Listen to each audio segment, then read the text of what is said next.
এটা করবা না, সেটা করবা না, মাথায় কাপড় দিয়ে চলবা, কোনো ছেলে ফ্রেন্ড রাখবা না, কোনো ছেলের সাথে কথা বলবে না, তোমার কোনো কাজিনদের সাথে মিশবে না, আমার কাছে না বলে বাহিরে যাবে না। মানে পুরুষের এসব শাসনে নারী তুমি বিরক্ত হইও না। তুমি ভেবো না তুমি পরাধীন হয়ে গেছো, তুমি তোমার স্বাধীনতা হারায় ফেলছো, বন্দী হয়ে গেছো। আসলে যে পুরুষ তোমাকে ভালোবাসে, যে তোমাকে সত্যিকারের ভালোবাসে, সে তোমাকে এভাবে শাসন করবেই।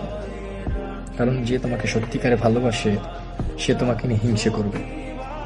তোমার সাথে কেউ কথা বলা তো দূরে থাক, তোমার দিকে কেউ তাকালেও তার সহ্য হবে না।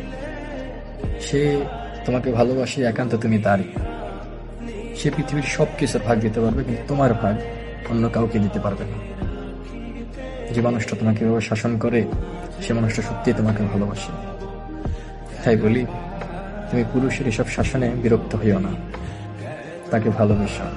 মনে রেখো তুমি সঠিক মানুষ পেয়েছো, এমন মানুষ হারিয়ে ফেলো না, খুব যত্ন করে আগলে রেখো।